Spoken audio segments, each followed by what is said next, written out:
tonight we're going to run over the ins and outs, the generals and particulars of active acoustic enhancement.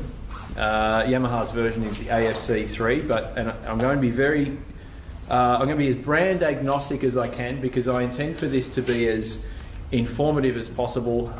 All of the information that I intend to give will be as specific in terms of the technology as possible, but it applies equally well across all brands and makes and models. Probably the best thing to do is to give you guys a quick understanding of how it gets used. We have an AFC preset which will be lingering in the background. Cameron and Nathan are going to play a short Mozart piece, and you'll hear not just the localization change, but as in various phrases, as we bring the AFC in, you'll immediately notice why why active acoustics is such a valuable thing. So I'll hand over to Cam and Nath, who will entertain you for a few moments.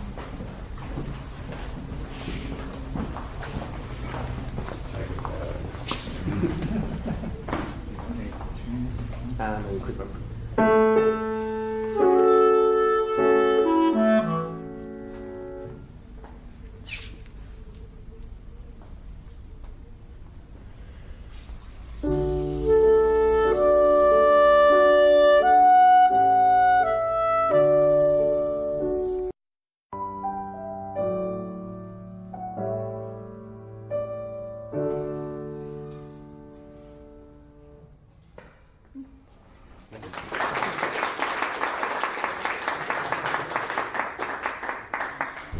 Thank you very much, maestros.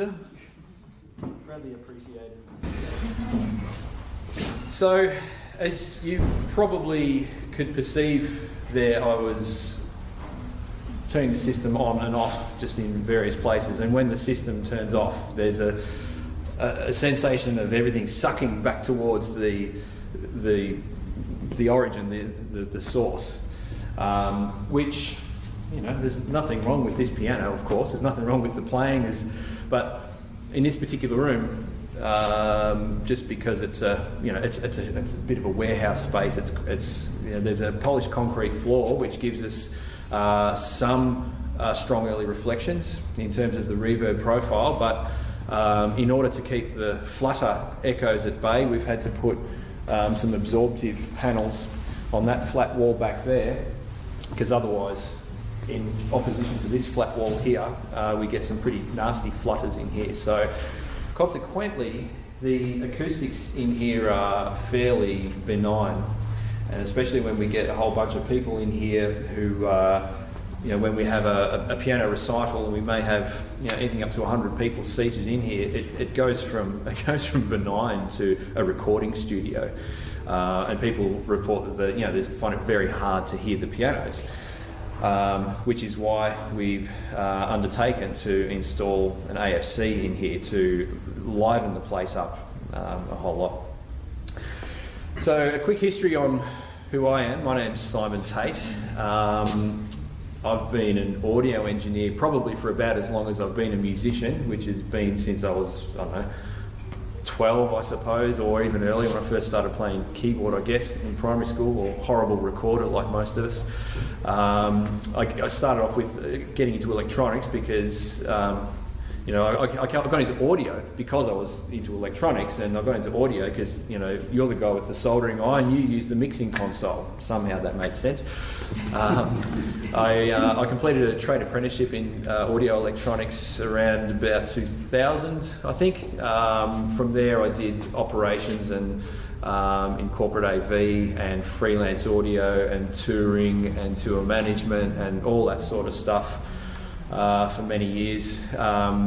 Did 2 years of guitar building with Cole Clark Guitars. I ran the setup room for Cole Clark in their first, for 2 of their first 3 years.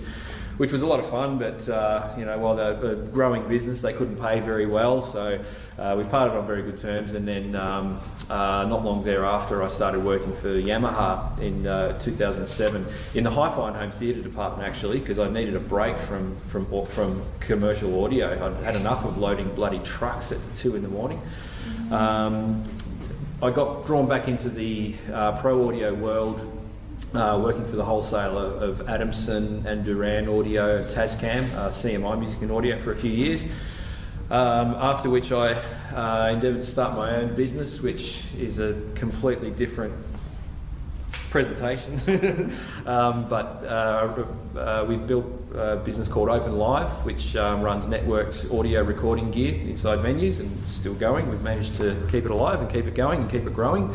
But given that all the code base and everything is kind of written, and I don't really need to spend all my time on it anymore, I came back to work for Yamaha. And Yamaha is a very interesting place for me to work these days, because we've got a lot of really cool products in our portfolio, in our commercial audio portfolio, not the least of which is AFC3, the active field control. The thing that really, one of the many things that really sort of draws me back to Yamaha as a company, apart from the fact that everyone needs a job, is the philosophy of the way they approach sound, natural sound, the NS10Ms. Everyone's heard of NS10Ms. I hope everyone in this room would have. And if anyone's ever owned a Yamaha speaker, you've probably got the NS beforehand. That's natural sound. And so the whole obsession is about making whatever it is sound natural. You can go for distorted and artificial and screwed up if you like, that's great. But as long as they're through natural sound monitors, so you can hear what it actually sounds like. Active acoustic enhancement is the, I've gone with the acronym AAE because there's so many other acronyms out there: assisted reverb, active architecture, active field control, which is where the Yamaha AFC gets theirs. But we'll go for AAE because it is a very descriptive term of what it actually does: active acoustic enhancement. There's a lot of history behind these sorts of systems. They first popped up around the 1950s. Philips had an ingenious little device called ambiophony. It was essentially a magnetic wheel, like a tape head, like an endless tape head, with a stationary recording head and several playback heads. And you can move the playback heads around the wheel in order to time the reproduction of the recorded sound, so that you could regenerate the sound field essentially a few times and get some early reflections happening. And in the 1950s, that was pretty cool. Lexicon came out with their Lares system, which was essentially a great big Lexicon reverb inline system for outdoor venues, mostly for outdoor venues. Yamaha brought out AFC, the first version, in 1987. It's gone through a few iterations since then, and a lot of improvements as computer power and microchip technologies become better. The VRAS system was invented by a New Zealand company whose name I can't remember, but VRAS was purchased by Mayer and rebranded as Constellation around 2005. In this day and age, in the last couple of years, we've seen a couple of 3D convolution active reverb systems, but I don't really count them in this type of discussion, and you'll probably see why. Not to discount them as good or bad or otherwise, they just work on completely different principles of operation. They essentially paint on walls as objects, as wavefield synthesis objects. They're a very, very different type of technology, and they're essentially all about painting on a facsimile of a reverberant space rather than bringing an existing reverberant space and making it more. But all of them, regardless of where they come from, they all operate for the same outcome, which is to extend the reverb time. They can also be used to completely alter the reverb profile, the acoustic profile, everything from the early reflections and how strong they are and the timing of them, through to the strength in all the octave bands of the reverberant energy. And they're also quite handy for masking flutters and so forth. It's important to know that AAE systems cannot suck energy out of the room. That's what you use panels and such for. You can't dial the reverb time down with an AES system. You can only dial it up as such. But it's because you can dial it up, you can throw this energy in to mask certain anomalies. There are three main species out there. The regenerative species, which should be fairly apparent from its name. It's a bird sings, microphone picks up bird, microphone sends signal through amplifier through speaker, microphone picks up speaker, and it regenerates. As you can imagine, system stability comes into that, and we'll get onto that in a moment. You don't want the thing to feed back. An inline system picks up the original sound, the direct sound, feeds it through a convolution engine, essentially, plants its own imprint onto the signal, and then plays it back through the loudspeakers. And so you've got an SBX90 in line with it. And we also see hybrid systems, which are essentially a combination of the two. If you have a very, very dry space, you will need some convolution to get the thing to actually respond, because you can't really use a regenerative system in an entirely dead room, because there's nothing there really to regenerate. You want to regenerate the reflections off the wall, but if there are none, you've got to start somewhere. So hybrid systems, hybrid regenerative systems are pretty much what we see in the main commercial exponents that are out there. I'll give you a quick demo of 3 presets that I've built for this room. We have an idle preset, which is the one that we leave on all the time. And when customers come in, it's not over the top. It's very hard to even perceive that it's on until you turn it off, and then the whole room sucks back in on itself. The voice lift preset, which is the one that you're listening to me talk at you right now on, and there's a very large hall one, and quite honestly, that one's kind of taking the piss. It's a very long, very obvious profile, but you need to show the product off somehow. You know what I mean? If we adhere to the natural sound philosophy, the long hall. The large hall preset might be pushing it a bit far, but I'll play you some audiobook through my trusty reader right here as the acoustic source, essentially. And if my clicker is working, then you'll see system on, system off. But it should be quite obvious to you anyway. So we'll start with the idle preset. The Bluetooth connection to my thing is just here for technology. That guy there. And I don't have my copy of Lord of the Rings here, so I can't sit here and dictate it to you. Yeah, this guy should work. Taking a good look at him, he went off again. During the next year or two, he had turned up fairly often, coming unexpectedly after dusk. A bright fire was on the hearth. The sun was... So we can really push it to extremes if we want to. But once again, if we sort of hark back to that natural sound philosophy, sure, we can. If that's what we want from an artistic effect, then fantastic. We can go right out to 3 seconds if we really want to. And if you close your eyes, maybe you'll be full. But your eyes and your ears have a way of talking to each other and saying, "Something's not right here." As I mentioned before, keeping the system stable with a regenerative system is really where so much of the tuning effort comes in, trying to flatten the transfer function of microphone to speaker to room back to microphone and so forth. Flattening that out and getting a very flat response of that is key. And then once you've got that flat response, then you've got to shape it according to what the room is lacking. So why do we even have AES systems? The main reason is that the acoustic behaviour of space absolutely has to match what's going on in the room. You don't put a symphony orchestra into a lecture theatre.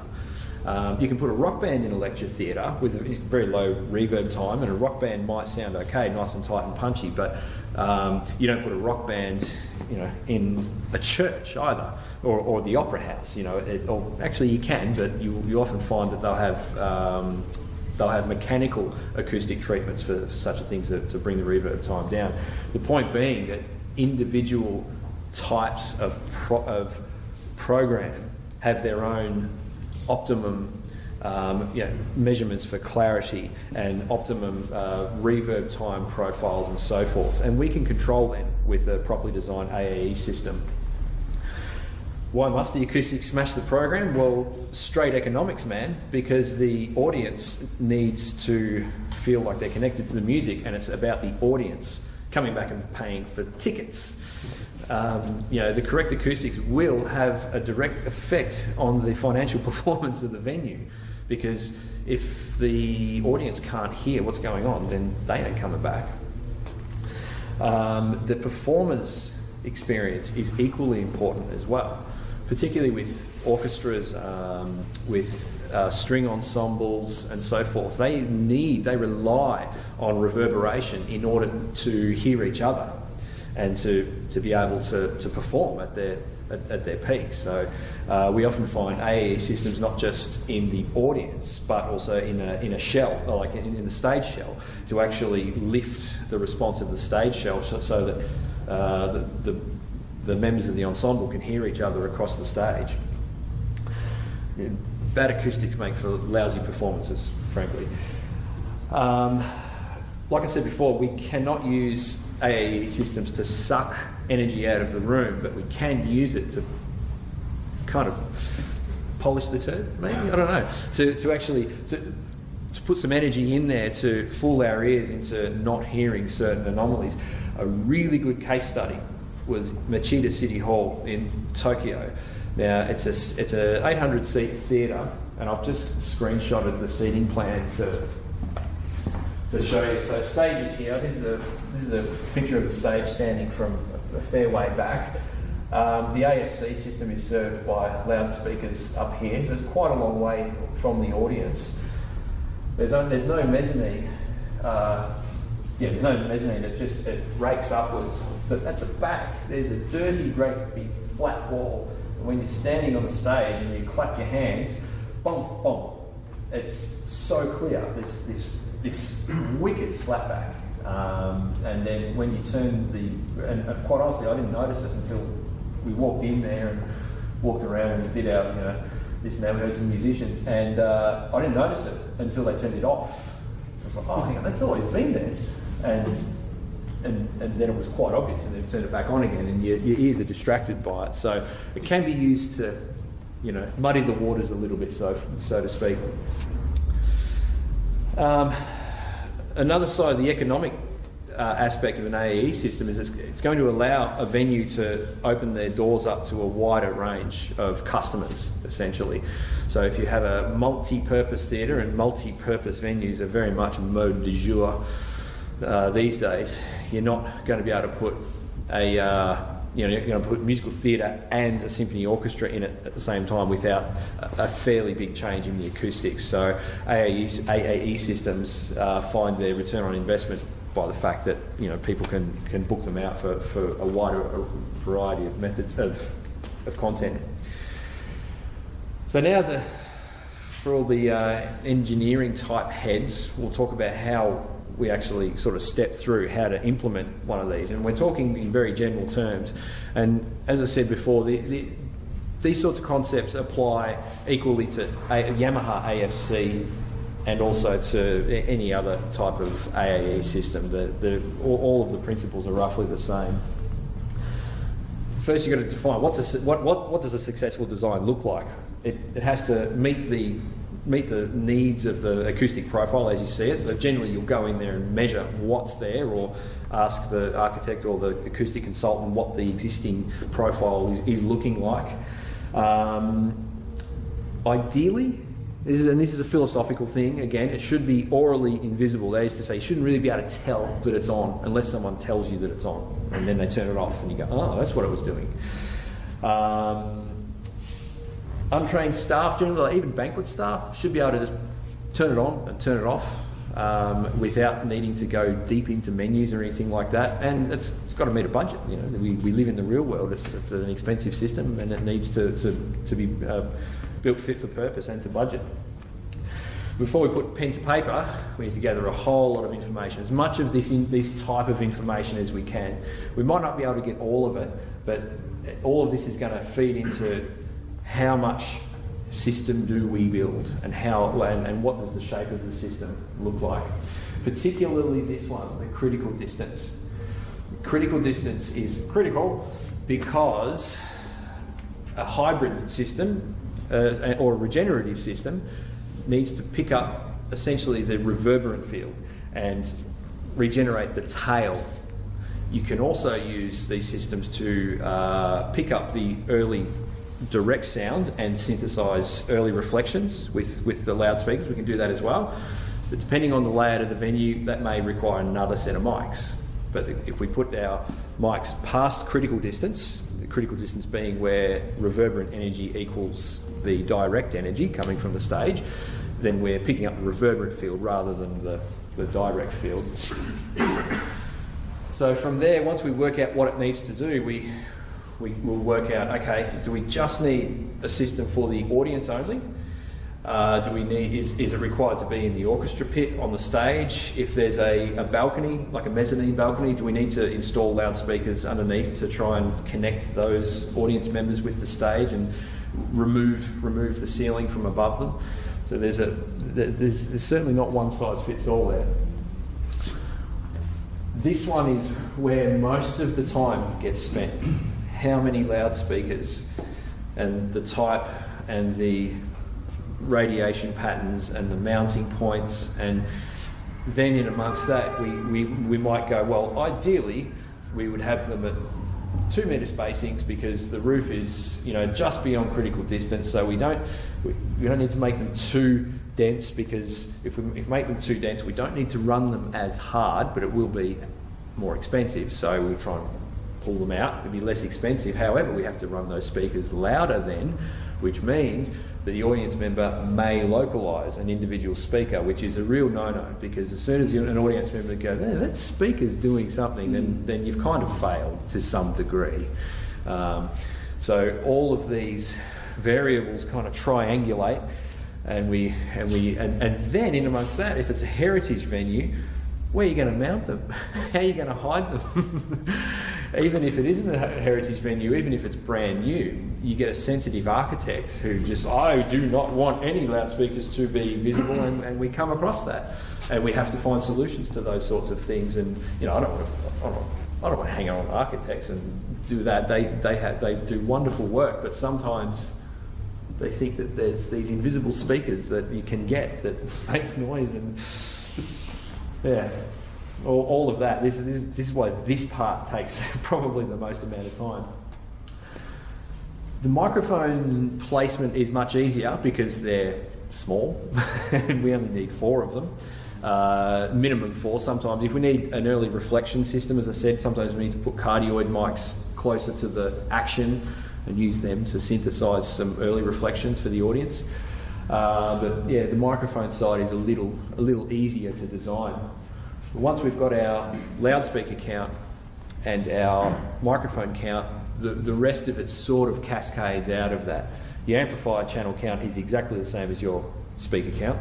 Fair enough. Your DSP needs to have enough grunt to be able to put a speaker processor behind every single one of those things, a limiter, an EQ, and a delay. Preferably some all-pass filters if you need to do some tricky stuff, but it's, you need, in this system that we're listening to here, which I can see you kind of all looking up wondering whether or not it's it's what you think it is. It's primarily these little VXS1 MLs. These little guys are about as big as your fist. There's 10 across this lighting bar. There's 5 across there, the white ones. There's 10 across the lighting bar at the back, and there's another 5 white ones on this side. So that makes 30. In addition to that, there are 8 dual 10-inch subwoofers hidden above the roof, and they are radiating directly through these things that look like air return ducts, but they're actually just little grids with shade cloth over the top of them, so that you really have to struggle to see, but the subs are flown about that far above, just so that the direct sound from the subs is as close to the action as possible. So that makes 30 plus 8, so there's 38 channels there, and there's an additional 6 VXC 6-inch loudspeakers up there for the height aspect. So what's that make it? Yeah, 44 in total. So 38.8 channels. So we need 44 amplifier channels, 44 speaker processors, 44 delay lines, 44 summing points in a matrix mixer, so that we can also feed a dry wavefield synthesis rendering engine into it as well. And not to mention maybe some microphones and some laptop playback and so forth. So 1,100 meters of speaker cable later, that's what I ended up putting up in the roof to make this thing work. So, but we're actually pretty happy with it. It doesn't interfere with what the actual purpose of this venue is. It's a piano showroom, and when you walk in, you can't really see what the system's there, let alone know that it's on. So we're pretty happy with it. Your network comes, once again, cascades straight out of that. There is no practical way to do this except for Dante, full stop. MADI is the only other format that has anything like the amount of channel carrying capacity, but MADI, to route MADI from there to there and change patching on the fly is not as trivial as it is with Dante. With Dante, it is a piece of cake. And yeah, it's really just the only practical way to go. We're talking about hundreds of cross points, and in the Dante network that's running in there. So there's really no other way to do it. We don't like sharing our networks with anybody. At a pinch, we can use the same bare metal if the bare metal is spec'd up, not to choke up with the amount of traffic, and as long as we've got our VLAN there and no one's going to come in and plug a DHCP server in and screw everything up, but we prefer to use our own metal if we can and fix all our IPs just so that it's easy to screw up a network system by duplicating IP, something as simple as that. And then once again, your rack space and your power. Once you've got all those things, then you go, well, that ends up being 64 RU, and I need this many GPOs, and my heat load is these. All these things are quite calculable, but they all have to be considered. This is a fairly typical block diagram here. I'll just summarise the main bits rather than go through all the really fine, tiny writing font here. This is our switch in the middle. Usually we run primary and secondary, just for redundancy, because it doesn't cost that much more, and you may as well. So in this particular example diagram, we've got 4 Omni mics and 4 cardioid mics. So we've got 2 separate systems here, one for reverberant regeneration and one for early reflection synthesis. This particular system might have some directional loudspeakers down low to synthesize the early reflections. It's better not to try and regenerate those early reflections, because otherwise you get so you don't want that. You use directional speakers crossed over fairly high so that they don't shovel their output back into the mic and go around like that. You want those early reflections to come and get out of there. These are our AFC processors. The AFC processors, the guts of the processing is the Yamaha DME64N, which is still it's a processor that's been around for 9 or 10 years or more, but it's got so much grunt and so much sheer processing power, and a price tag that goes along with it. But it also hosts the FIR cards, which have the very, very long, dense impulse responses in them of that ridiculous cathedral preset that I showed you before, that very dense, it actually sounds fairly warm and neutral. And there's a few presets in there so that if we need to make a venue, pop in the upper mids, there are different impulse responses in these cards for us to do that. The MRX70s, they're newer processors. They're 64x64 Tait processors. This is mostly where our these look up to loudspeaker processing. These guys have got the sort of end of the line sort of DSP job, limiting equalisation, all that sort of thing. Power amps, the XMV8280s are a staple of it. They're a Tait 8-channel, 280 watts per channel. It's not much, but when you are putting upwards of, well, this particular system, I'm counting 24 plus 20 equals 44, plus 30 equals 74, plus 8 equals 84. I think there's some ceiling, so 84 loudspeakers. Once you start pumping that kind of acoustic energy into a venue, you don't really need that much power per channel. So 280 watts per channel generally tends to be more than enough. We bridge these to run our subwoofers, to get 560 channel. But once again, there's enough and so much energy there that you don't need a lot per channel. And then all the other stuff here is like the Rios for analog in and analog out for the stage, because this is also doubling in this particular example with a spatial audio rendering engine, because we can run a spatial audio rendering, a wavefield synthesis engine in parallel with it at the same time. But we'll talk about that a little bit later. When someone has to design this thing, when they have to pull all that speaker cable, and now I've done that, and I don't have to do it again, I sympathise with all those people, but installation is a complete operation in itself, and that's not something that we as the factory get involved, but we support the installers, obviously make sure their documentation is good and that they're doing it fine. These are the poor guys that have to deal with this line here. In a new build, it's pretty straightforward. In a heritage building, man, that can really become expensive and time consuming and all those things. But once it's in, let's pretend that nightmare is over. Once it's in, then we as the factory go there and check the whole thing from start to finish, because there's so many connections, there's so many signal paths, there's so many variables that I've just gone through that we need to make sure that the bedrock is there, so that our Japanese tuning team, and there are tuning teams around the world for ASC, and I believe Maya have a similar sort of thing. They've got the main team in the US, but they've got plenty of other people in different parts of the world who have the expertise to tune one of these systems. But they're not the kind of guys who want to sit there and go, "You wired that speaker out of phase, get up on the ladder." That's not their job. These guys are here to to do the real serious stuff, using multi-channel dual FFTs. They'll probably set up anything up to 8 or 12 mics around the venue and bring that all back to Smart or Electroacoustics Toolbox. If anyone's a Mac user, I would highly recommend Electroacoustics Toolbox. Very, very, very, very good alternative to Smart. Omnidirectional, the dodecahedron type speakers for catching impulse responses and so forth.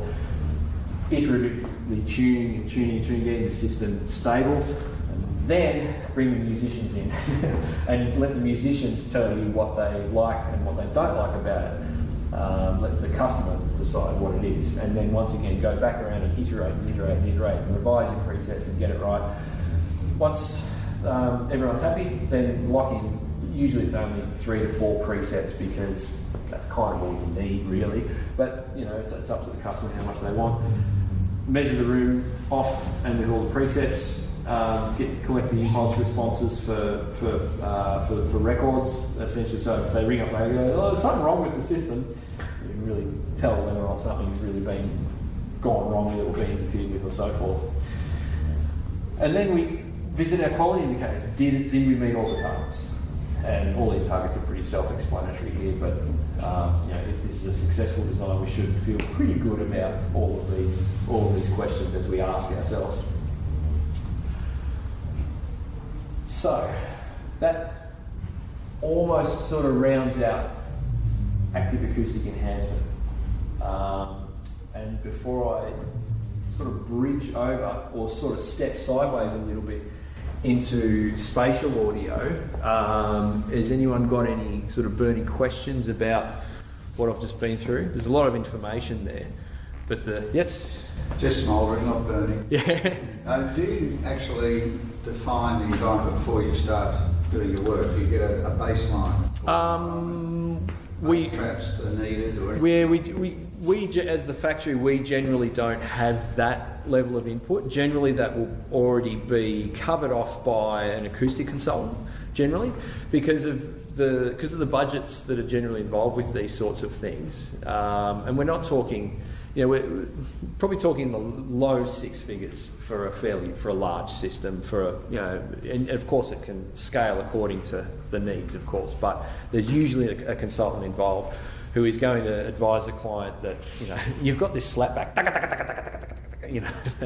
or your reverb profile isn't correct for this or that, or what you want to do with it. So generally that advice will come from elsewhere. So we are probably downstream from that point in time. So we generally come in, if we're invited into the project, our first question will be, well, what's the room like? What is it? What's the profile? So it's more of we'll get told that sort of thing, because usually there's quite a lot of expertise there already that knows what they're talking about. So the sort of box that you have just animated for us, I think if any of those exist, the acoustic consultant is already a failure. I think the client needs to get a different one. If there's the slapback, yeah, probably. But I think if they've got slapback, they need an acoustic consultant. So that's even earlier on in that timeline. So yeah. You made a demonstration earlier. There were three distinct things you set up. The first one was fairly the idle one, just to try and take the edge off. Yeah. The last one was obviously outrageous, but it was convenient to make it sound like a hall. Yeah. The middle one, the only way I could pick it was that there was a slight ring on the transients. Yeah. Okay. You're aware of that? It depends on the stimulus. Where's the ringing? Because that middle one is the one we're listening to now. So it was. I can't sing like a piano though. No. It was on your speech. I think it was just transients that you could just pick it up slightly. Yeah. Okay. And there was just a very quick ring. Bear in mind, I tuned this system, and the Japanese guys have not been through here yet because they have because they're too busy. They're coming in early. They're coming in late May, last week of May. No doubt they'll look at my work and sort of do their what are their inscrutable sort of not yes, not no, like somewhat approving but somewhat maybe not, and they'll talk to each other and they'll sort of go, and then we'll leave them here for 5 days and I'll come back and it'll sound different, no doubt. And look, maybe the transient thing, maybe the customer wants it. Very, very subtle. Yeah, I've been hammering away at this tuning for about 2 weeks, and I know that there's still things that I'd like to get that one longer. Just as a bridge between the ridiculous one and that one. I'd like for it to be a bit louder, but I'm up against that stability thing, and I just haven't had the time to iterate my way through it, get the shape of all the filters right. So yeah, good ears. That's right. I should try another seat to get a statistical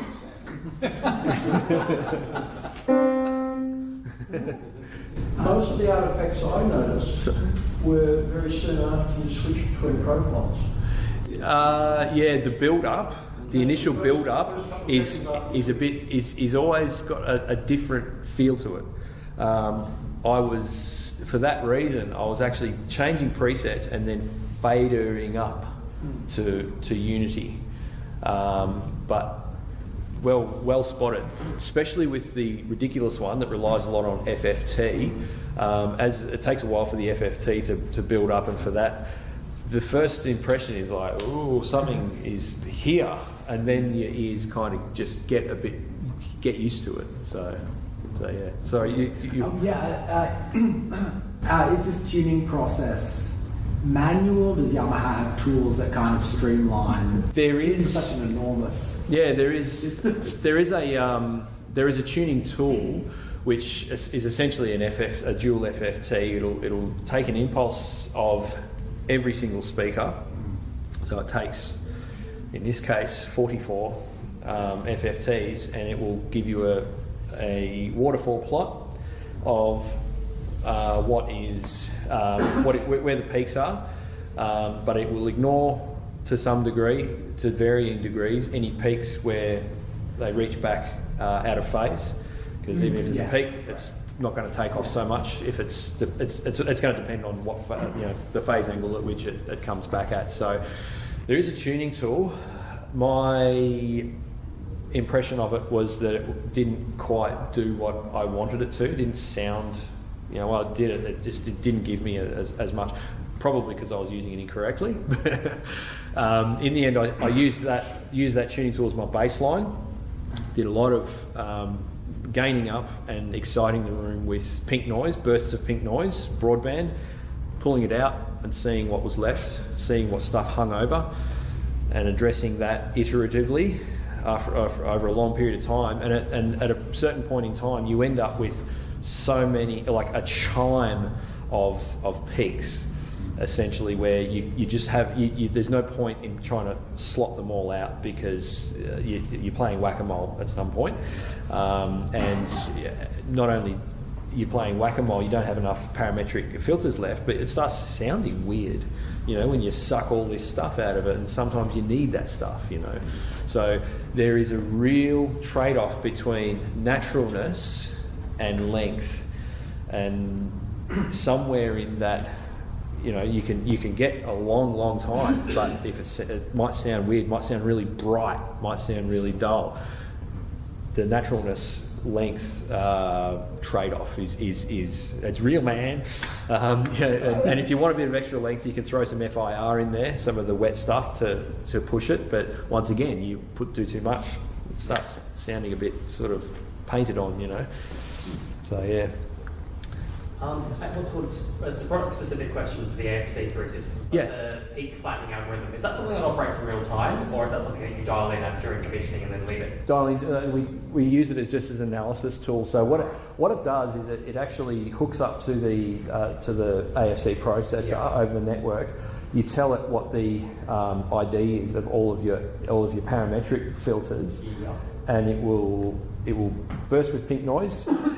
You then take the impulse response, and of course it's sensitive to wherever you put your mic, and all the rules apply of data gathering and making sure that you've got your mic and your excitation signal correct and all of that, but that's a different discussion.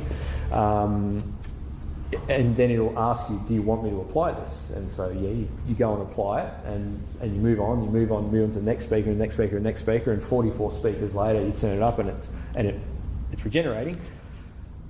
And then the subjective stuff starts, and then does it sound right? Does it sound right? Do I want it longer? Do I want it shorter? And you dial it up, and then you start, it starts taking off at 250 hertz. So you pull that filter back a bit, and then it starts coming off at 8K, and then so you pull that back a bit, and all of a sudden at 600, 1K, 2K, 2.5K, 3K, 4K, it's making this chiming noise. You're like, I can't do it anymore.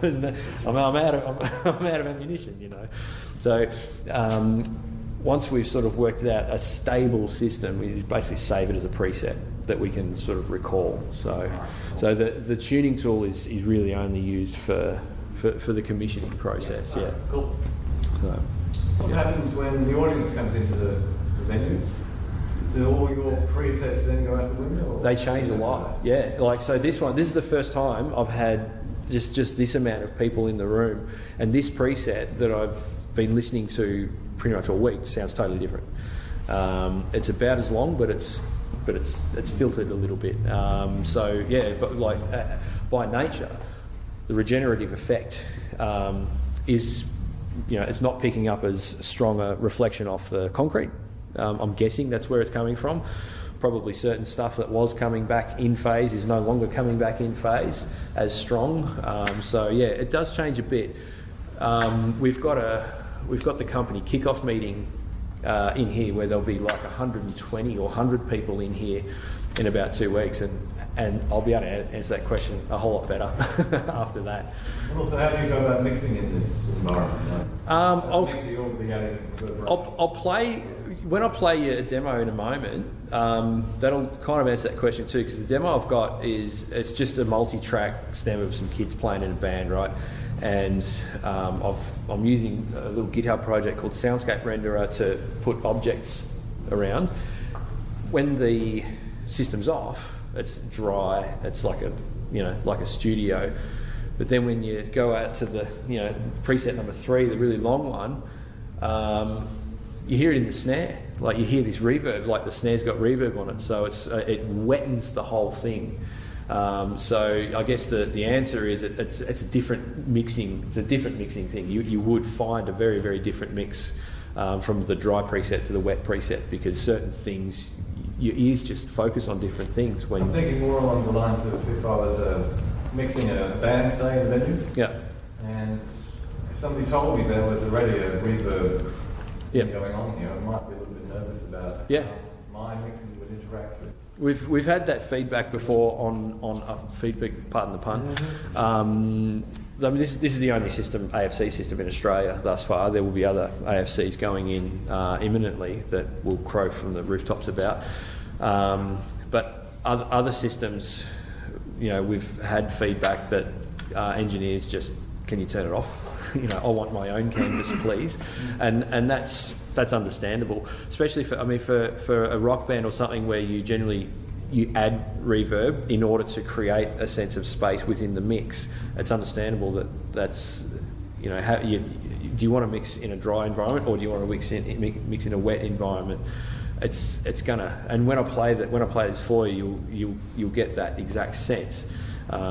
You would mix differently. It would be like being in a very different venue, and I dare say a lot of rock bands particularly, and then rock engineers would prefer the dry environment.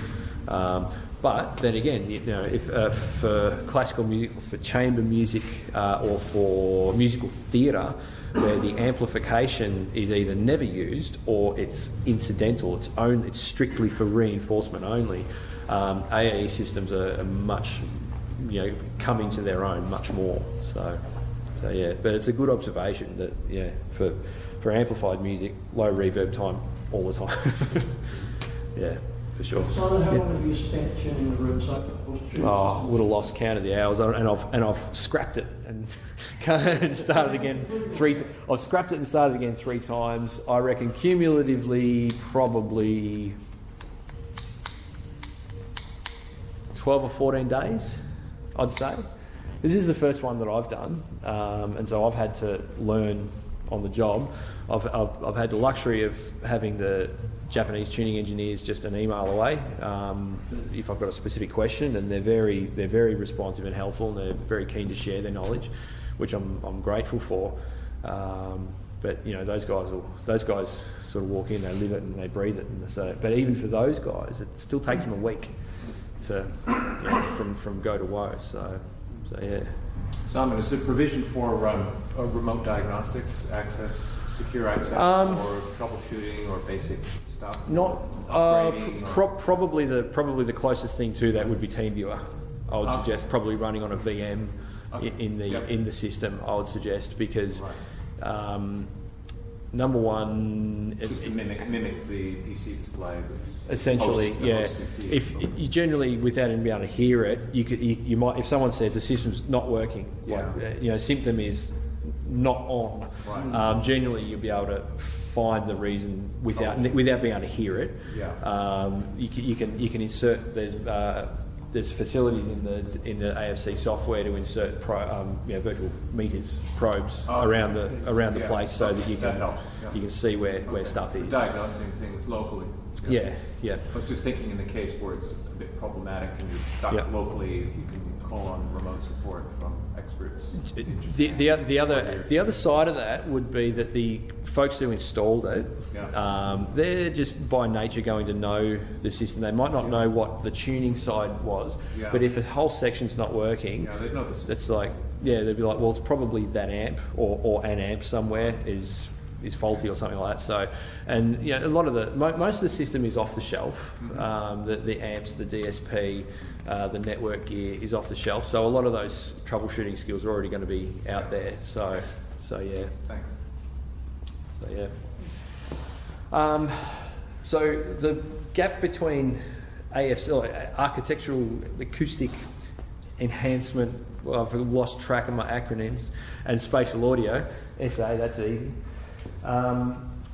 Spatial audio, just to clarify, we're only talking about wave field synthesis type rendering engines because they're the ones that have essentially prevailed in the marketplace and are the basis of the commercial products that are out there. Ambisonic is another way to render sound objects, but it has a very small sweet spot. It's not particularly good for live rendering for that reason.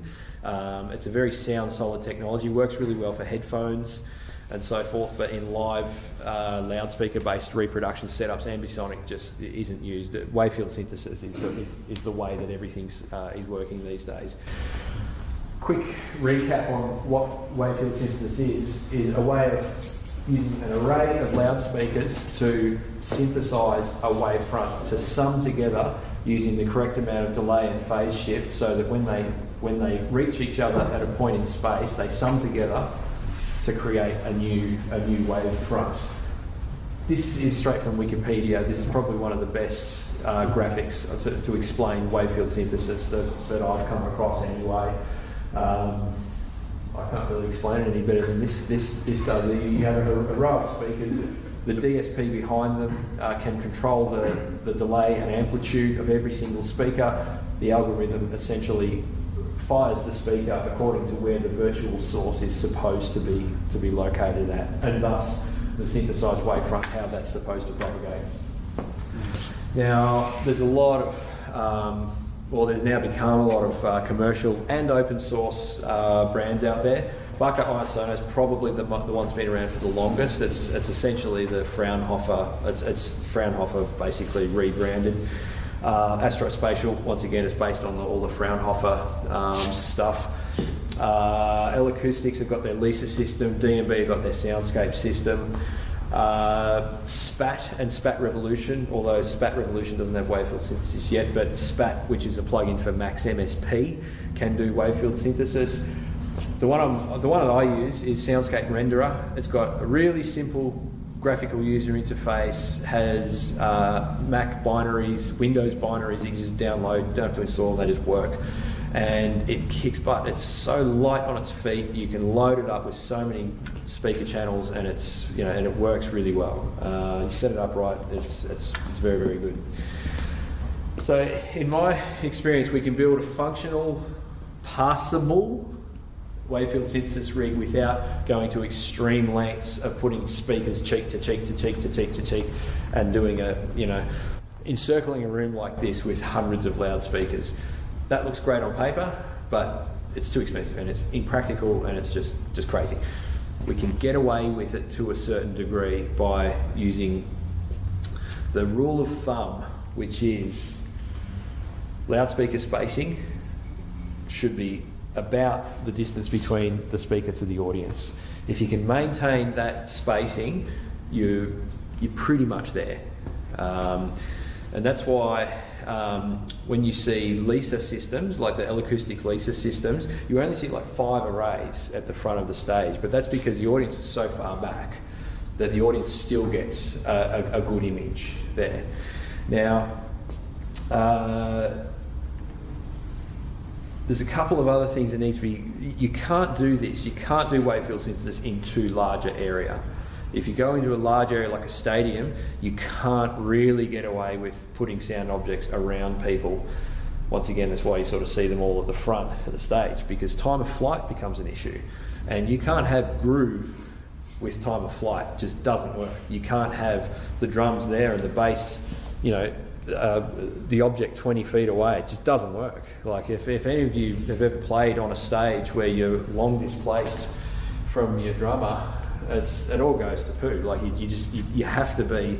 That's why you see Neil Young and his band on stage. They're on these massive stages, but they're all huddled together. There's a reason for it, so they can keep time. So yeah, that's a real thing, because your synthesized wavefront may as well be the object itself. It doesn't just arrive. It's subject to the laws of physics. So, and you also need to have enough grunt to put enough SPL into the middle. Now, this system here, we're limited in the amount of SPL that we can push. Naturally, these are just little, I think we were only able to throw maximum at a peak like 60 watts into each of these little guys here. But luckily there's 30 of them, so we can achieve a listenable SPL in here. But when we did our this picture here comes from a show that we did in M Pavilion, where we set up a right angle of 12 and 12 powered 10-inch speakers, and we had Rock Band right in the middle with no fold back, getting their fold back from the sound objects that were put right where they were. Rock Band levels worked at absolute treat. It was a lot of fun. It was 40-something degrees and it hurt, but it was fun. Going the wrong way. Even if you can't achieve your rule of thumb, if your spacing gets really, really far apart, luckily your ears are really, really forgiving. If there is if your loudspeaker spacing is close enough that you can render a proper wavefront, say below 1K, your ears will go, there's an object there, and all the high frequency stuff, it will just pick up the direction, the fact that the speakers are radiating. Your ears are really forgiving, but it's not a perfectly synthesized HF wavefront. So these systems can be used in parallel, which I'll show you now. Remember this bit down here, this spatial audio rendering engine? I'm just throwing a Reaper project multi-channel into Soundscape Renderer, and Soundscape Renderer is going to our speaker processor with in parallel with the AFC system. So in much the same way as before when I was playing you Lord of the Rings, and I'll make sure that I'm still connected here. Yep, it's turned off. Yep, now it's turned back on. Okay, cool. My app is working. So I'll go to the idle preset, and I'll go on, off, on, off, on, off through the 3 presets once again. This little multi-track project is as dry as hell. Like, there's no reverb on it whatsoever. So when it's off, it sounds just all over the place. But when with the AFC running it, it sort of glues it together. Okay, still be working. So I say, just give it a go, let's live in the moment with me.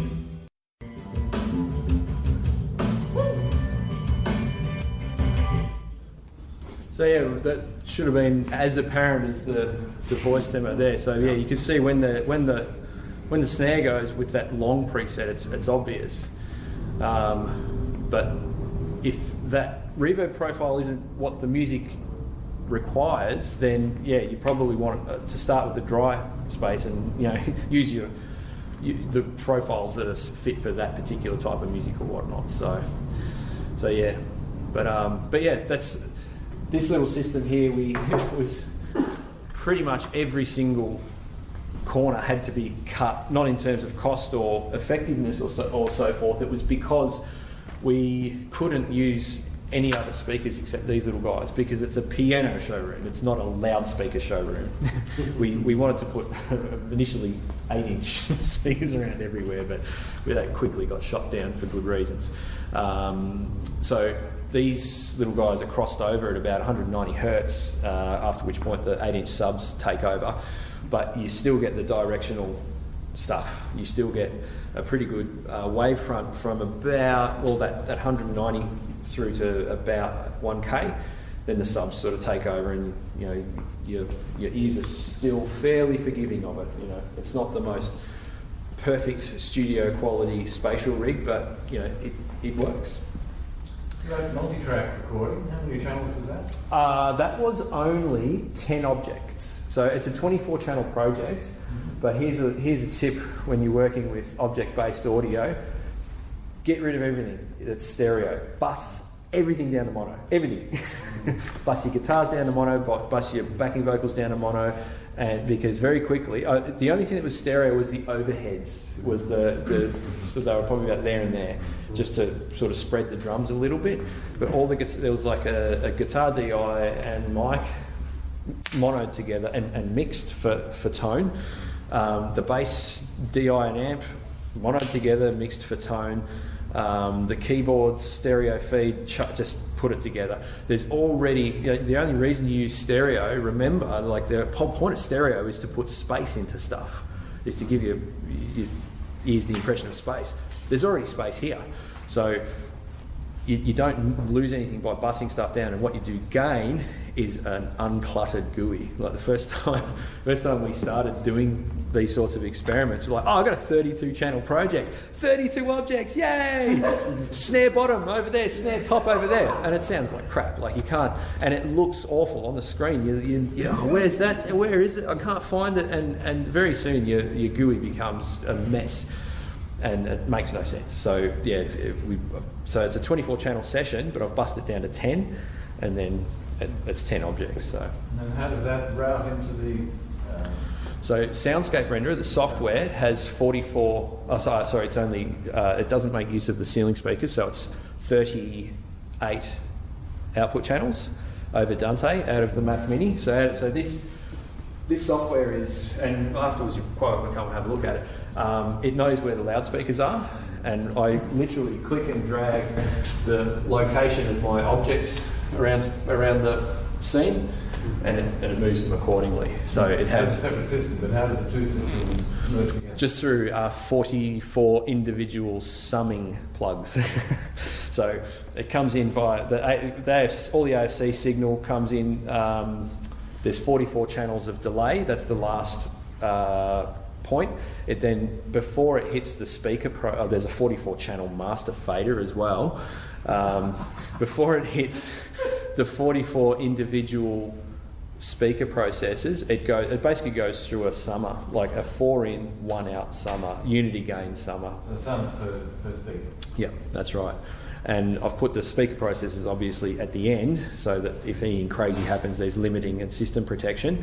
But that's basically coming into the system at Unity, going through those summers at Unity. The AFC comes in unaffected, but affected because of it's picking up the acoustic product, and then it goes through the 44 channel fader, and then to the speaker processors, and then out to the amps. So I can just hit a button and turn that half of all the summers off, but generally just leave them open. That you made it ring. Thanks. It's about 1K. This was the system that we built for the M Pavilion Space and Sometimes Movement gig. This is the one that I had the picture of here. This one. This is just illustrative, really. Integrated network switch, Yamaha CL1 and Rio racks, which was all the inputs coming off the stage: kick, snare, keyboards, guitars, vocals, all the rest of it. Weird samplers, lots of synth. Lots of magpie noises and stuff. It was varying degrees of listenability, but we wanted all sorts of weird artists. That's why we went for it. CL1 was basically to manage all of that sort of stuff. The MRX70 is the same speaker processor that we're using here for system management, protection, blah blah blah. Windows PC, this grungy one that I had, that is my son's gaming PC that I stole for a couple of weeks. I put a PC, the reason I needed a Windows PC because the Yamaha 128 channel Dante PCI card, and I needed the PCI card to get the latency down to 1/4 of a millisecond. Dante virtual sound card running there, it's great for playback, but round trip through the door, you're picking up 4 milliseconds of latency minimum. So that's why I used that. And then we went 24 top boxes out and 2 subs, and we used Soundscape Renderer to put the objects around space, and we had a good time. It was a lot of fun. This is more of a conceptual flow. analog inputs, and a lot of people are using DAWs, using playback from multi-channel stems through the mixing console. This glue bypass was something that was discovered while we were testing, that if you've got elements of the music that conceptually requires a bit of glue, like the groove, for example, the groove, the bass instruments, the reverbs, they kind of actually have to go everywhere. Instead of putting reverb into an object, that sounds weird because it's there and not everywhere else. And groove needs to be, the bedrock of a track. So we had a send that we called glue, and then we'd send those things into glue, and it would appear in every single loudspeaker at once. And then objects would go on top of it like ornaments. That was just one of the things that we sort of discovered along the way. So, further reading. I encourage you to get your smartphone and take a photo of that on your way through, because for active acoustic enhancement, this is on the Yamaha site, but on this particular page, the information does use Yamaha stuff as an example. It's very brand agnostic. It's very general. It's very theoretically based. The guys who developed AFC are all huge contributors to the AES library, but you will find all sorts of information there about how they're set up, how the theory behind them and so forth. And it's not just a brand washing thing. It's quite good. For Wayfield, it's spatial audio stuff. You can go and Google all of these guys you'll find you'll obviously find heaps of marketing fluff that no doubt you can sift through to find the good stuff.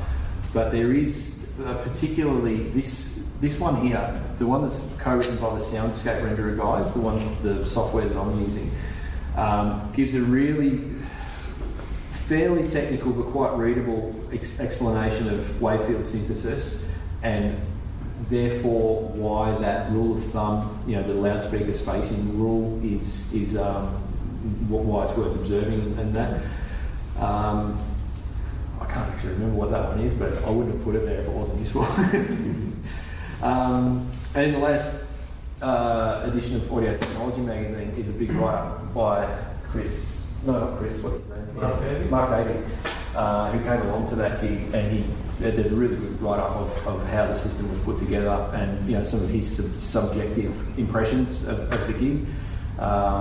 So yeah, if you can get your hands on a copy of that, it's not the front page, which I was a bit disappointed. So yeah, is there any other questions that you'd like to pepper at me? Just one quick one on each side. Fascinating discussion. I'm really interested to know how scalable this system is, and do you think there is a place out there to really bring change down to something affordable for home enthusiasts, for practice room? I reckon so. I think so because of this. Yeah. It's free. It's free. Like you need to do a bit of setup on it, but it's so powerful.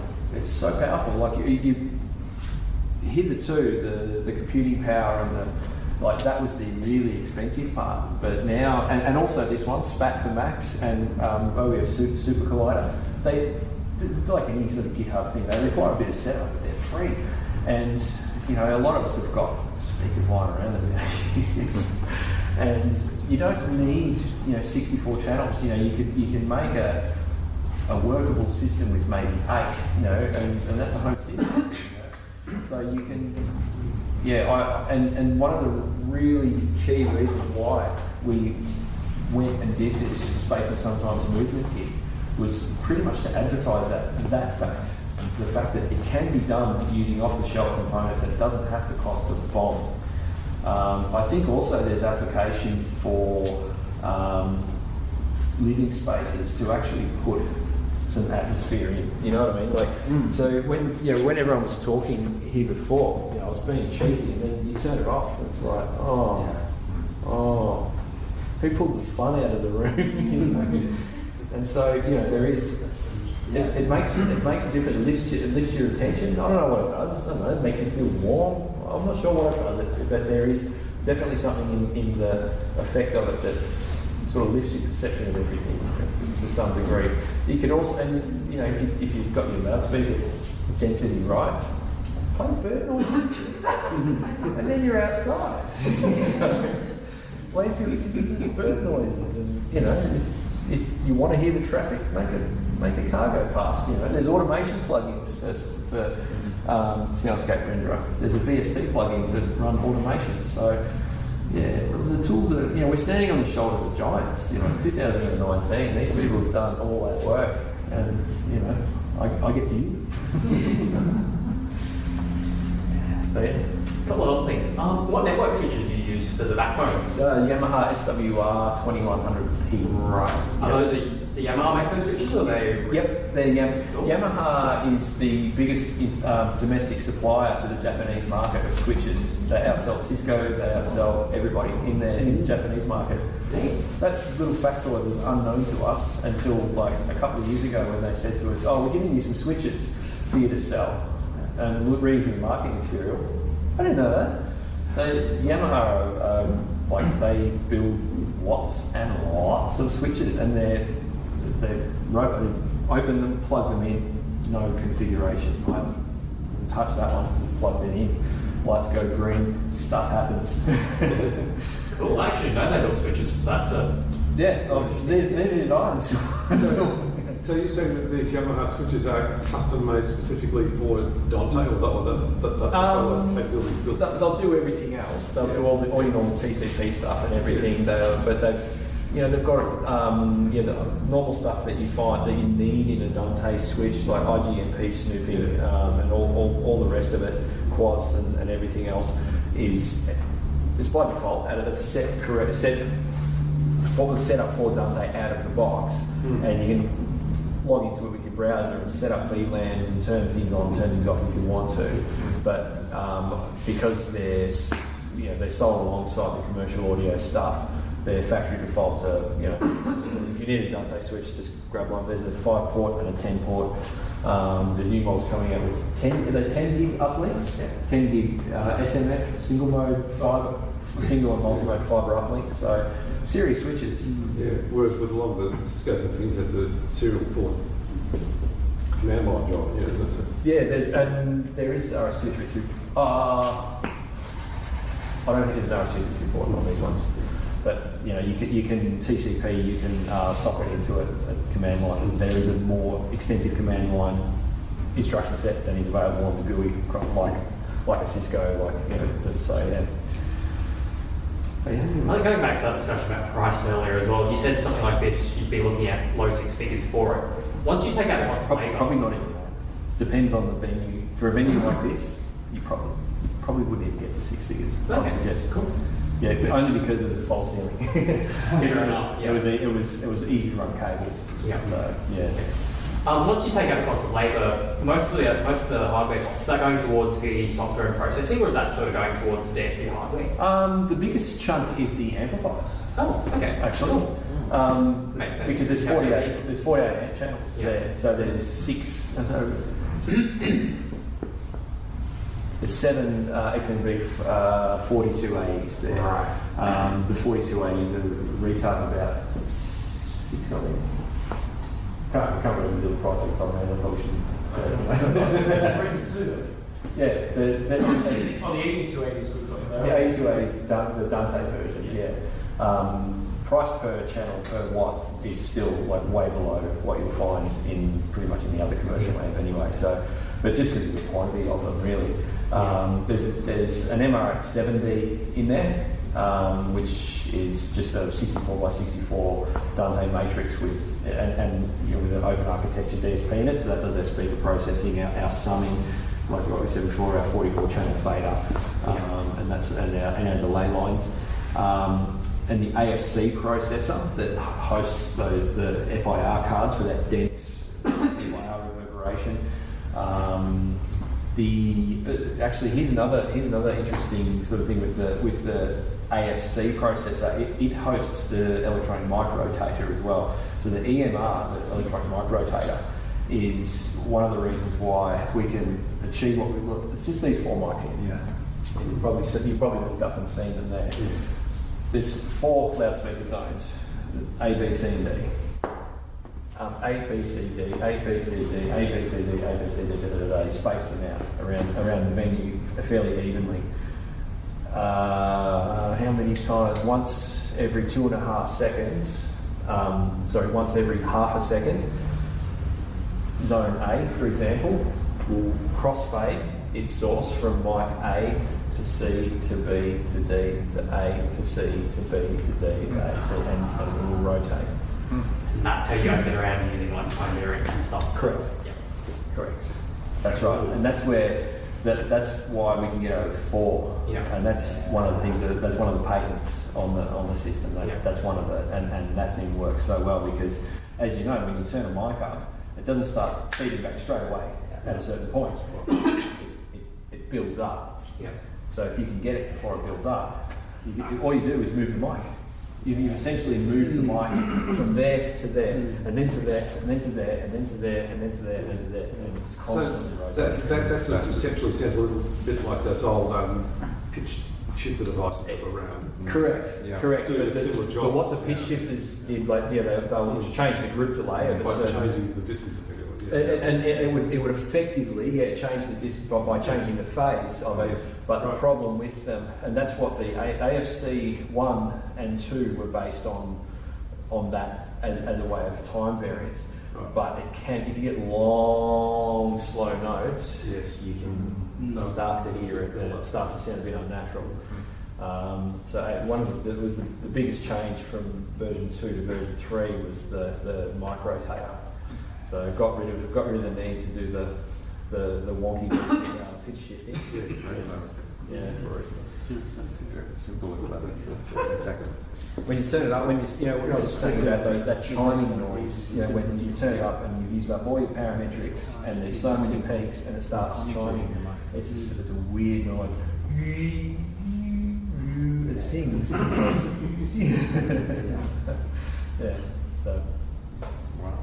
So that's how they. Yeah. You said you're reading. I like that. Yeah.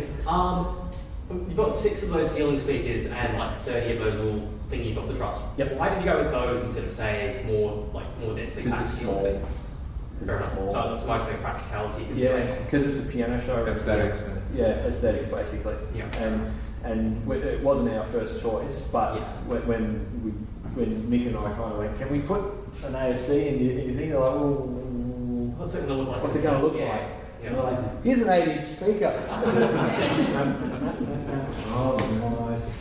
You reckon we can do it with these? I don't know. So we only set one row up first and put the 3 subs in. And with a bit of tuning, we kind of, this can work. So then we proceeded to do the whole ring. There is depending on where you stand, like of course you can't timeline. Yeah. You can't. Where are you going to timeline them to? So we sort of timeline them to there, and it works well enough for this application. Yeah, fair enough. And it's low cost. I mean, the rec retail on these is about $110 each. They're not expensive. Yeah. And they're small little light fittings. Yeah. You move your damn lights. So yeah. When you were playing the band on 24 channels band, you mentioned that avoid having stereo in all your tracks and things like that. Yeah. Are there any actually specific guidelines for mixing for this particular type of target? Still an infantile kind of industry. I found that when because I mixed this gig, the Space and Sometimes Movement gig, and it was one of the funnest things I ever did. It was like mixing because I much prefer mixing fallback than mixing front of house, because you've got 16 mixes and it's more pressure and it's more fun, It was more like mixing a foldback gig than it was mixing front of house, and the reason for that was the way I'd set the CL1 up. It sends on fader like you do with a foldback desk. You have send 1, 2, 3, 4, and you hit send 7. What's send 7 doing? Your faders come up, and you mix into that wedge or that innie, right? But I was mixing into that object. So I had the mouse and that screen next to me, so I knew where in space I was going to hear object 7 from, and if that's where the cello player was, object 7 got cello, and objects 1, 2, 3, and 4 got kick, snare, and I would snare top and snare bottom into that same object, and I'd put the two overheads out there, sort of thing. So more like a foldback type mix, and then you can start pushing the objects away at strategic times. So that if there's a backing vocalist going pop away, and it's not part of the music, you can actually just push them away. They get a bit softer, but they're still there. And then when the chorus comes in, grab them and pull them a bit forward, and they get a bit louder. So it's a totally additional and new and useful artistic aspect in the mixing process.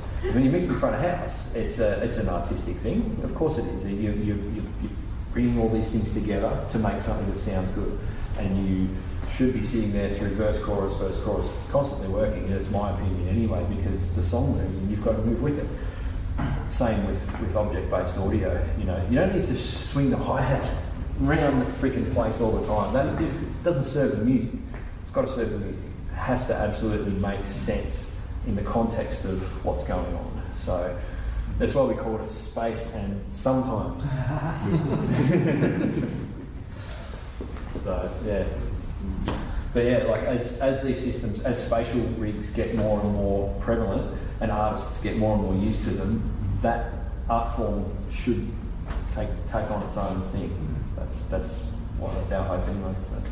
Are there any private installations, of any of these systems? I remember when I was at the Atmos. This one. In the Holman Hotel, there's a Atmos room here, and they said that they built like a $10 million for like some rich guy in Southeast Asia. Is that correct? Give him my phone. Yeah. I mean, what we really want to do is part of putting this gig on was like we kind of did it not knowing what the outcome would be.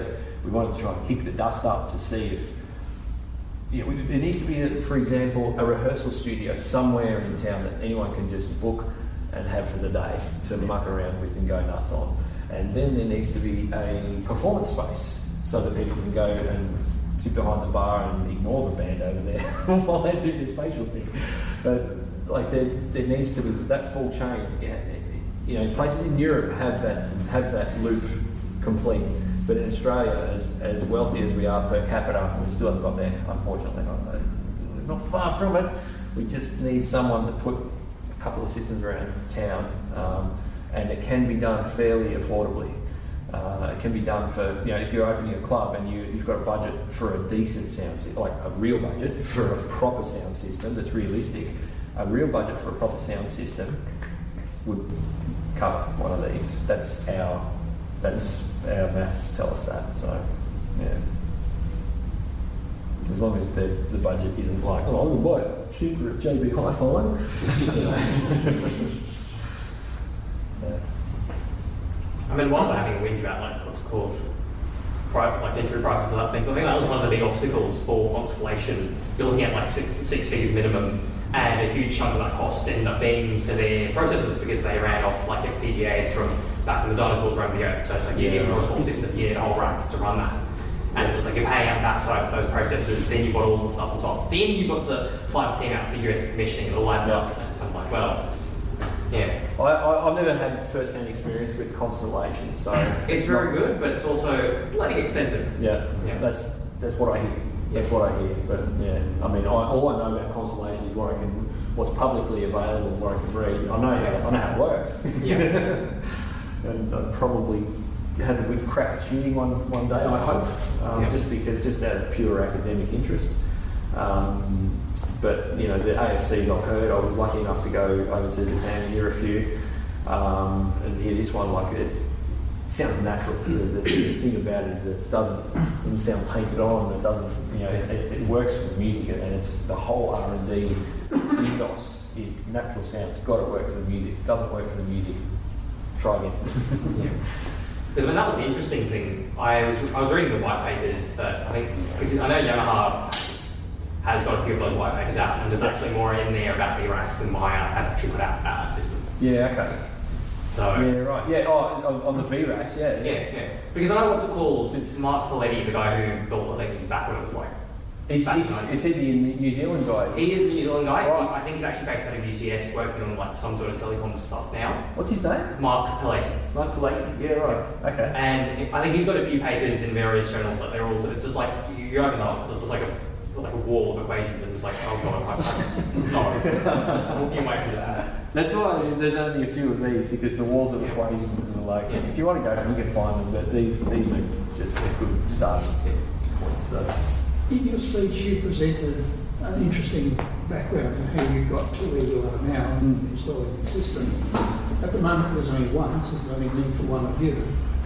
If there's 100 of them, where are you going to get the staff who know how to do it and set it up and understand it? What are the training implications is what I'm asking. What sort of skills? Put it this way. Like, all right, without blowing my horn, I'm a reasonably experienced audio engineer, but I'm no genius, you know what I mean? I'm not. It's only that I've had the luxury of having had access to the documentation and access to the staff and I've kind of made it my mission. So, but the point I'm getting at is if you're mentally inclined enough to say program up a Q system, or even if you've built a Raspberry Pi and got a Raspberry Pi to work and got to the command line, if you've got that baseline level of skill, like that's kind of all you need. You need to know what you need to know the difference between a high pass filter and an all pass filter, for example. You can explain the difference between an all pass filter and a high pass filter and why you need to delay. Put individual delay on each one. If you can conceptualise why that is, and that might involve asking the right questions and all that, then what I'm getting at is that there's the Japanese guys who come through and sort of do the final tuning. They've got the benefit of years of experience and they can do it a lot faster. But there's guys in Europe that do it as well that they've given full permission to. I hope that if after a bit more experience and a few more iterations, I might be able to get okay, you can go and do it from the Japanese guys. I don't know if there'll be hundreds of them through. I would hope there'll be a couple of dozen because maybe I'll get some commission from it, but and see some interesting installs and stuff. But there will always be there'll be a limit on how many there will actually be out there, I would say. That said, the Japanese guys are constantly booked. They're flying, their frequent flying miles must be just absurd. Yeah, so. Oh, yeah. Sorry, I was going to ask with wavefront synthesis. Obviously, like we are within a zone defined by these speakers. Yep. Obviously they're directional, they're not omni speakers. What does that mean for like position? If you're in there, it works no matter where and sound objects with the caveat that if I'm standing over here, the sax would have been louder because it's a spherical wavefront. Yeah. If I'm over there, the spherical wavefront's going to diminish. And sound objects exist within. If you've got dense enough loudspeaker spacing, yes. If you add latency to the system, so you do that. If you want to read the objects out here, there needs to be some pre-delay in the system so that they can fire and then some. Okay. Yes. So if you want a live system, you can only to some degree just because of the laws of physics. You can only get back in time. Yeah, if it's playback, latency, who cares? You can have second of latency, it doesn't matter, as long as it syncs to any vision, so it's fine. You can render, but you do need good FPL, you need the right directivity. These are almost omni-directional, these guys, up until about 4K, then they start beaming sort of thing, because they're just one single radio out in front. there's almost no baffle on them. Everything just goes everywhere. Oh, yeah, okay, great. Which is good if that's what you want. When I'm outside the ring, I can still hear the objects you obviously that are rendered over there, because that wavefront comes out that way. But objects that are propagating in that direction, that are behind. I hear an amplitude somewhere, but I don't perceive a position so much. Somewhat tangentially, now that you've mentioned both QSYS and latency, how do you feel about what's called processing on x86 in general? Because I know QSYS, we're now down to 6 milliseconds wire to wire, which is outstanding for basically it's a computer running real time. It's the best you'll get on x86, until you go down to bare metal. And likewise, the DMP soundscape processor, the Lisa processor, the Astro Spatial box, those are both just like computers. They're all x86. They're all x86. It's the only way to do it. Powerful enough with enough flexibility. Because the amount of development time involved in programming bare metal is just absurd. Like for the complexity of the systems that those guys are putting together. So you need all the basic bedrock of a full-blown operating system, which I think they use CentOS for the Fraunhofer variants. I think they and it maintains, like CentOS is a third-party maintained Linux distro. Like you so you don't need to do that work yourself. So you don't have to do that work yourself. So you're not sitting there freaking doing hex machine code for a year. Meanwhile, your competitors have come and built an x86 box that might have half a millisecond more latency, but it's like it works. That's the thing. And look, they're tough. Just stick them in a rack, make them rugged. And hey, if it breaks down, you just get another motherboard off the shelf, shove it in, away you go. Big thing. So I think it's pretty much a technological and commercial necessity. I'd say. But that's the way it seems to be going now, because no one wants to invest in FPGAs or ASICs now, because it's just like time, money. Totally. If you need to do that kind of crazy stuff with it, where you need to rely on an operating system, forget about all that time. It takes you long. But I mean, the only issue I can see with that is 6 milliseconds is roughly about 2 or so meters, which it's a bit of a physical constraint if you're working in a tight space where you need election control. But imagine that's not something that comes up really frequently. 6 milliseconds is about the most you can push it, in my experience. From this system here, we had to go through the stage racks, Tait to the mixing console, Tait to the PC, and the latency with the processing and the rendering. And I wanted a meter of objecty stuff out here, so I put in a meter of pre-delay, and then Tait to the MRX7D, and then Tait to these, and analog out to there. We got it on the 6 milliseconds from end to end. From mic to front of loudspeaker, and that was because we went the PCI card rather than Tait virtual sound card, because the Tait virtual sound card was out at like 12 and it was just it just didn't feel right. Well, that's what happens because it then needs to go through the operating system's network stack, whereas I imagine there's a hardware offload to the card. Yeah, with the card it works. It's a kernel driver, so it's fast as hell. And the latency is in the Tait, the Tait buffering essentially. So Cool. Anyway, thanks for coming. Thanks for listening.